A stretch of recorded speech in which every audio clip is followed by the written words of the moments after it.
প্রধানমন্ত্রীর আমন্ত্রণে ঐক্যফ্রন্ট শনিবার গণভবনে যাবে কিনা সে বিষয়ে এখনো সিদ্ধান্ত হয়নি বলে জানিয়েছেন জোটের শীর্ষ নেতা ডক্টর কামাল হোসেন। সবার সঙ্গে আলোচনা করে এ বিষয়ে সিদ্ধান্ত নেওয়ার কথাও জানিয়েছেন তিনি। গণফোরামের পঞ্চম কাউন্সিল উপলক্ষে বিকেলে মতিঝিলের প্রস্তুতির সভায় সাংবাদিকদের প্রশ্নের জবাব দিয়েছেন ডক্টর কামাল। তিনি দাবি করেন ঐক্যফ্রন্টে কোনো বিভেদ নেই। সম্প্রতি কিছু বিষয়ে বিতর্ক হলেও আলোচনার মাধ্যমে সমাধান হবে বলে আশা প্রকাশ করেন তিনি। ঐক্যফ্রন্ট গড়ে তুলতে সবাইকে ঐক্যবদ্ধ হওয়ার আহ্বান জানিয়েছেন ডক্টর কামাল হোসেন। তবে একাদশ সংসদ অধিবেশন নিয়ে তাৎক্ষণিক কোনো মন্তব্য করতে রাজি হননি ডক্টর কামাল হোসেন।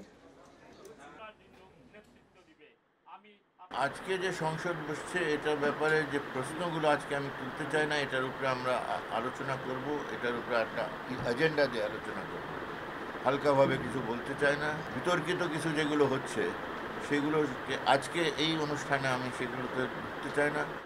বর্তমান সংসদ সদস্যরা জনগণের ভোটে নির্বাচিত নয় দাবি করে পুনর্নির্বাচনের দাবি জানান দলের নেতারা। দেশ এবং গণতন্ত্রের স্বার্থে দলমত নির্বিশেষে আন্দোলনে নামার আহ্বান জানান বিএনপি মহাসচিব মির্জা ফখরুল ইসলাম আলমগীর। ৩০ ডিসেম্বরের নির্বাচনে নানা অনিয়মের অভিযোগ তুললেও ভোটের ঠিক এক মাস পর বিএনপির প্রথম কর্মসূচি ১ ঘণ্টার মানববন্ধন। ঐক্যফ্রন্টের ব্যানারে নির্বাচনে গেলেও এতে হাজির ছিলেন না জোট নেতারা।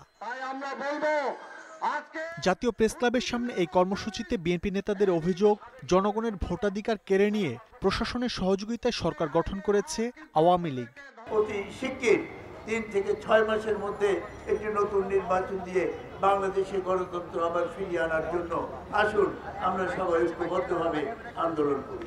আগামী দিনে আরেকটি সুষ্ঠু নিরপেক্ষ নির্বাচন আয়োজনের জন্য যা করা প্রয়োজন তার জন্য আমরা প্রস্তুতি গ্রহণ করি। এ সময় দেশ ও গণতন্ত্রের স্বার্থে দলমত নির্বিশেষে নতুন নির্বাচনের দাবিতে আন্দোলনে নামার আহ্বান জানান বিএনপি মহাসচিব।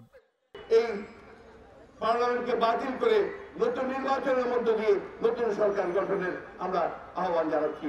একটি নিরপেক্ষ নির্বাচন কমিশনের মধ্য দিয়ে নিরপেক্ষ সরকারের অধীনে একটি নির্বাচন পুনরায় অনুষ্ঠান করতে হবে।